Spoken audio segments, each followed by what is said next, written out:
Have you ever noticed that you can scroll through social media for 2 hours without breaking a sweat, but the moment you close your eyes to pray, 10 minutes feels like a marathon?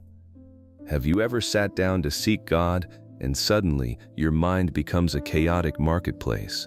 You start thinking about your emails, your errands, that argument you had 3 days ago, and what you're having for dinner. You try to push through, but the ceiling feels like it's made of brass. Listen to me. It is not that you don't have enough time. It's that you have too much interference.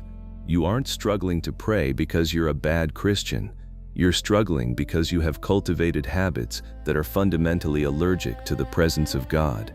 You are trying to build a sanctuary on top of a spiritual landfill, and you're wondering why the atmosphere feels heavy. Before God can fill your cup, we have to talk about the 5 destructive habits that are poking holes in the bottom of it. We are going to perform spiritual surgery on your daily routine. If you want your prayer life to move from a duty to a delight, it's time to stop making excuses for the habits that are killing your intimacy. The morning scroll, digital pollution. The first destructive habit is the morning scroll. Most people give their first fruits to an algorithm instead of the altar. The very first thing you do when you wake up is reach for that glowing rectangle.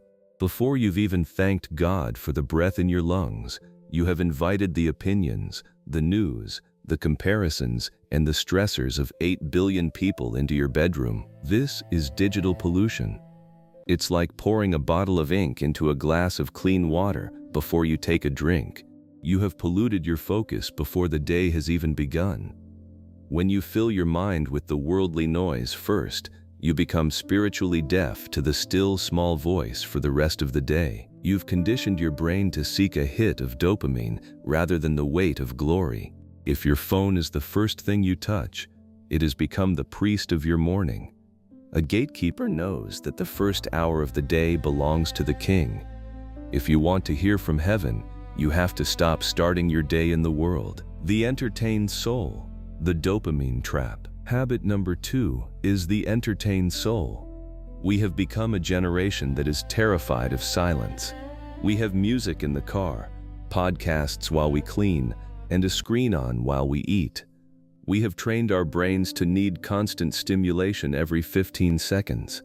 The problem is that prayer is not stimulating to the flesh, it is dwelling. God says in Psalm 46:10, "Be still and know that I am God." But you have developed a habit where you cannot be still. You've turned your soul into a dopamine junkie, and because God doesn't give you a notification every 3 seconds, you find him boring. Your habit of constant entertainment has made your spirit sluggish and your attention span shallow.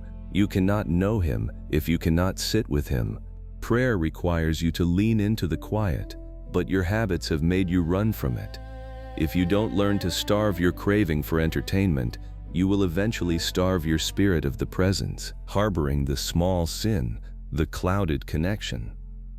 The third destructive habit is harboring small sin. We live in a culture of cheap grace, where we've been told that our private compromises don't affect our public power, but prayer is a matter of spiritual intimacy, and intimacy requires transparency.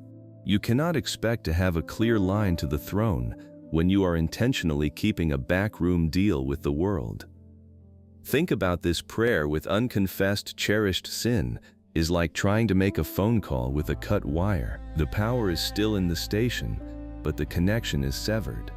David understood this in Psalm 66 verse 18 when he said, "If I had cherished sin in my heart, the Lord would not have listened."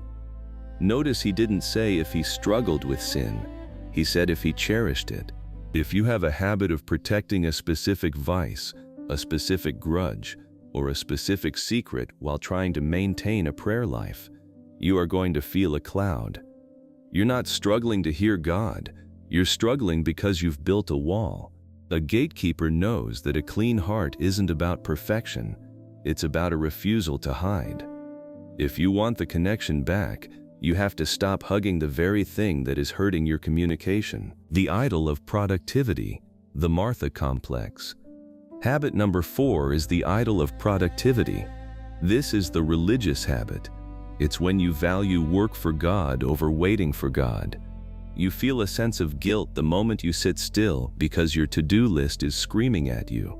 You've turned your relationship with the Creator into a business transaction, and you've convinced yourself that being busy for the kingdom is the same thing as being known by the King. This is what I call the Martha complex. You are cumbered about with much serving, but you've forgotten the one thing that is needful. You treat prayer like a task to check off, a 5-minute hurdle you have to jump before you can get to the real work. But listen, prayer isn't a task, it is the fuel for the task. Running on empty isn't holy, it's horizontal living. When you prioritize productivity over presence, you are telling God that your hands are more important than His heart. If your habit of being a high achiever is stealing your habit of being a son or daughter, you aren't building a ministry, you're building a monument to yourself. Conversational clutter, the gossip drain. The 5th and final destructive habit is conversational clutter. Many of you are spiritually dry not because you aren't praying, but because you are giving your best words and your deepest emotional energy to people instead of the throne. You have a crisis, and the first thing you do is call 3 friends to vent. You spend 90 minutes on the phone dissecting the problem, complaining about the person, and fueling the drama. Then, when you finally go to God, you have 2 minutes of exhausted energy left. This is the gossip drain. You've leaked out all your intercessory power in horizontal conversation. You have exhausted your heart on the problem instead of the provider. If you talk about your situation more than you talk to Him about it, you have made the problem your God. A gatekeeper knows that certain burdens are too heavy for human ears. They are designed to be processed only in the presence. When you develop a habit of venting instead of travailing, you trade your peace for temporary sympathy. Stop giving the world the first word on your trouble. If you want heaven to move, you have to stop moving your mouth to people who can't fix what only God can touch. Prayer is not an item on a checklist. It is the umbilical cord of your spiritual life. The 5 habits we discussed today, the morning scroll, the entertained soul, hidden sin, the idol of productivity, and conversational clutter, are not just bad habits. They are thieves. They are stealing your authority, your peace, and your future. It is time to perform a spiritual eviction. It is time to stop apologizing for the interference and start removing the interlopers. The altar of your heart has been covered in the dust of the world for too long. Today, we clear the table. We prioritize the presence. If you are ready to perform spiritual surgery on your routine, if you are ready to starve the habits that are starving your spirit, then I want you to make a declaration of return. I want you to type, "Reclaim the altar," in the comments. Let it be a sign that the noise stops here and the listening starts now. The King is waiting at the door. It's time to let Him in.